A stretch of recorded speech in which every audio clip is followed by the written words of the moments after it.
Hello, this is my breach guide on Lotus. I'm going to be going over defense first. Generally, breach is pretty easy, like with his these thought processes really with his util. On Lotus, it's a lot easier because he has a lot of good set defensive plays that he tends to do in ranked, right? And that's kind of all you need to do. So in the guide, I'm just going to go over what they are. And also on attack, it's a bit harder, a bit more adaptive, but generally, he's pretty easy to do. He has some nice set plays he can do on attack as well. So on defense, you won't always play in this position when going to A, but I will show you this one first. And basically, all you want to do is just flash this at the start of the round, and then you can follow up with the stun. That's generally how that's going to go. You can go like a bit deeper this way as well to get a better line if you want to.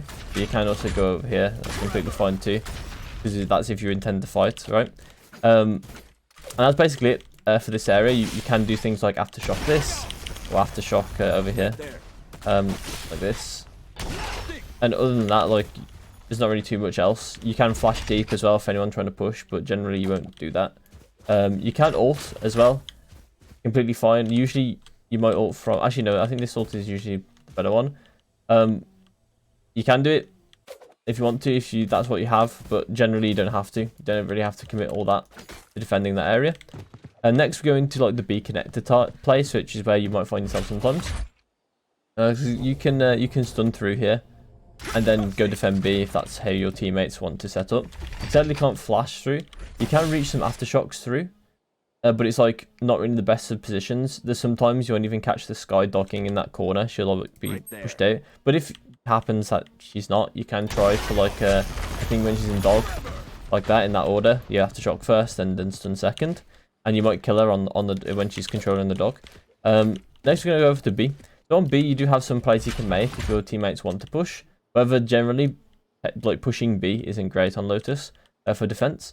But you do have some plays you can do stuns that go all the way across here. So if you time it right with the enemy team, like kind of populating in this area, right, then it might be really, really good to actually stun this and then like go out when they've like, say if they're like trying to take the orb and like one's holding, and you have teammates next to you, maybe you want to try and push them. You can do stuff like that. That's pretty good. Also the flashes here are pretty good. You can do a flash like this. If a teammate tries to like swing before it actually flashes, then they won't be full flashed because they're looking away. There's also this one as well. Also very possible to do as well. Not terrible flash. Your stun also does like kind of stun all that sort of like area too. So your stun's really, really strong on this map. It can have a lot of good like positions where it catches. I definitely would not recommend ulting like this. Not very good, I don't think. Next we go over to C. So on C, over here, you can do flashes for your teammates. Once again, same principle as on B. Your teammate over here won't be looking at the flash, so they won't be full flashed. That's pretty good. Generally, you won't... Sorry, I've got a problem with my mace at the moment where it just like doesn't let me hold down. Sometimes it clicks. I'm hopefully having a new mace soon. So you're not generally going to stun like this. You're generally going to stun over here like this. If you want to stun C. It's just a better line. You tend to get most of like any wide swinging, any like close swinging, and you tend to get like anyone like you tend to get the wide swing over here, the wide swing here, and like anyone swinging this angle, or like peeking this angle. You can ult from here, but generally I would ult from back here, and wait for them to like take orb or whatever, and then have teammates ready to maybe open the door, and maybe a teammate over here. Obviously, maybe it's better to like do it from here. Actually, no, it's probably is better like this. The reason why is because you don't want to be screwing over the person like pressing the door, but you can have a teammate like wait here and not be hit, right? So and that's more realistic. So it's better to ult like this. That's when you hear them take the orb and they're like trying to populate this area. Maybe it's a good counter to a killjoy ult, so they put in the killjoy ult, then you ult, and then you can like take the killjoy ult and fight them. And that's be a pretty good play, I think. Aftershocking in this area is also pretty good.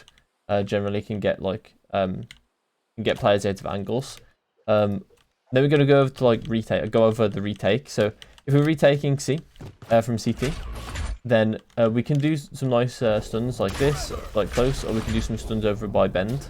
Are completely fine. We have flashes that go. I mean, we can do a flash like this as well, which is pretty good. So once this angle's been checked, this flash can be good because your teammates are not going to be looking at this area. So if they try and like peek, so the enemy tries to peek these types of angles, they're going to be flashed. They're going to be flashed.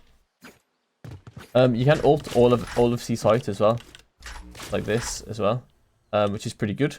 Although generally the enemy team are going to play off site when the breach ult is gonna like potentially happen. So generally you might end up ulting here still, to try and like get them off, like, try and beat them in post plant basically when they're like over chilling on main.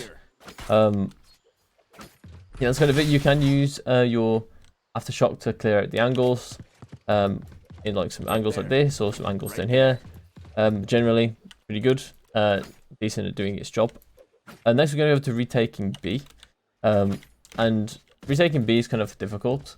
Sorry, it's not difficult, but it's like difficult for your abilities to have impact, is what I mean, because there's not really great lines. Like you can kind of help your teammate maybe at there, or you can kind of, oh my god, I'm sorry, my mouse is trolling me. You can kind of do these type of lines as well, stop them from peeking, I guess. But generally, like, you don't really have that many good options. Even here is not too great. Obviously there's here, but they won't be playing like way back there, so not really that useful. Your flashes aren't too bad. Obviously, I mean, they're always the same really for each flashes. And obviously the ult fully covers the site. And you can also get like some. Actually, you can actually get quite a good ult from here, maybe. Yeah, you can. You can get quite a decent ult from here. So you cover quite a lot of the common angles. The only problem is that it didn't quite cover like this back part over here, so you can still get like killed as you like come out. But generally, yeah. I mean, he's not too bad as I first like thought. Retaking B, when I first like mentioned retaking B, he's definitely better than I realized, but he's still not that great. You can flush people out of angles as well, probably best like this, because it means that they have to like choose which side of they have to choose not to peek basically. Choose peek that side or not peek this side is kind of like a pretty good aftershock, in my opinion. Then we go for retaking A. So if we're going to retake A, generally we're probably doing it from heaven. And we don't really have, once again, same story, we don't have amazing lines. We can kind of do it over here. Oh my god, sorry. We have kind of decent lines like this and like this. We can kind of do it like kind of when we have a read basically. If you know that they're tree as well, your ult is also really good. Like if you know they're stuck in tree, you can always do ults like this, just to be careful of close sight. You can flash for close sight as well.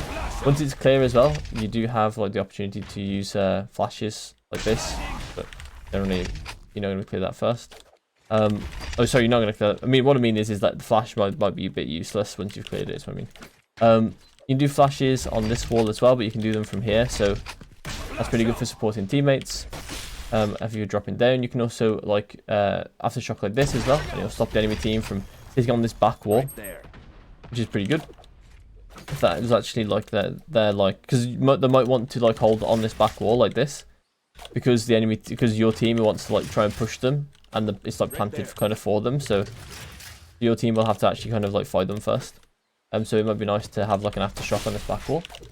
That's kind of it for retaking. I'm going to go over onto attack.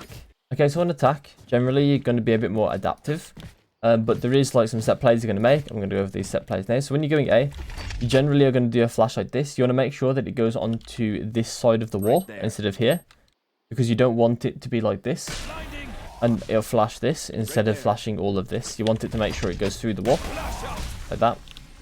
Sorry, don't know why I showed you the flash, but yeah, you have to make sure it goes through all the way. And then you can follow up with a stun, very similarly to how you would be doing this in the reverse. And generally you want to stun like this, from this position. Alternatively, you can do a stun like this. And what it will do is it will stop players from like running out towards rubble. And it also like stuns the popular angle over here. So it stops enemies running over here and also stuns this popular angle. I don't really ult until I'm in tree as well. You can do flashes for your team like over here, like this, go all the way through. I don't aftershock either until we're going onto site. And generally a nice aftershock that I like is over here. So you aim just to the left of this corner. Actually, you just aim right at the corner. Actually, it's probably a bit better actually, because there's probably less of a gap. So just aim it right at this corner. Yeah, there's actually less of a gap. Actually, to be fair, there's no gap either way. I'm pretty sure the one I was doing had no gap as well. So basically, because the models, like obviously people are thicker than the gaps on the map sometimes, so they actually will get hit by util, even though it looks like they won't. So yeah, aim at this corner. and you get like a nice aftershock. If you are scared of like people trying to flood in from heaven or something.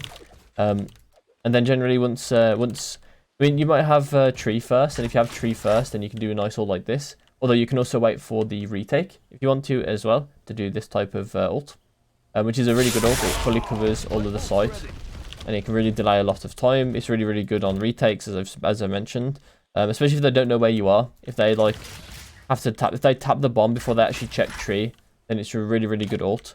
But generally that won't happen. But it is good in that certain circumstance. Sometimes you might cancel and go through this place, go through breakable, or like B link or A link, sorry, whatever people call it. And you do have like not the greatest of flashes. Once again, like you can't do like tricky flashes through the vent. You just have to do a flash on the wall. And you don't really have great stun lines. You have not a terrible one, to be fair here. But other than that, it's not really too great. And obviously you can't like do like super good flashes. Once again, you can do a flash like this, which is not too bad, as it will stop players from like coming up, like peeking over here like this. But you still have to worry about heaven, and it's really hard to like flash for heaven. I guess you could do one like maybe through here, yeah. But once again, like you don't have that many flashes, so, and you probably would have used one to get out into A. So you only have one flash, and you have to choose one of three over here, and it's just based on the read, I guess you have. You can aftershock this alternatively, actually, maybe something like this, or you could do over here too, to stop like any peaks, or to like force a peak maybe. But generally, like I like to save that stuff for the retake, but sometimes, like, you know, you are forced to use it to get value before the retake happens, before you plant, to actually get the plant down. So if I'm coming from B, honestly, your util's not great on B, as I've already mentioned. You have like a line here, you have a line here. Oops, sorry, that was just laggy, okay. And you have a line here, and you also have a line here. The rest, there's not really like any other good lines really. You can do a flash through this wall if you want to do, if your teammates want to do a push through C-link. And you can also do a flash for heaven, like you aim at this thing. But generally, not all the rest of the util kind of doesn't make much sense to use. You can use this to like push people out to the left corner, but I have no idea when or why anyone's going to be playing these corners. That corner, generally no one really plays there, unless you have pressure from A-link maybe. Then no one's going to play there. Your ult does cover quite nicely, to be fair, but your ult is generally good on this map anyway, so it makes sense. And also, you probably don't want to be taking B main, like, sorry, B this hard, because it's actually really easy to retake for the defenders, generally. So it might be a good idea to save things like your ult for the post plant on B, especially.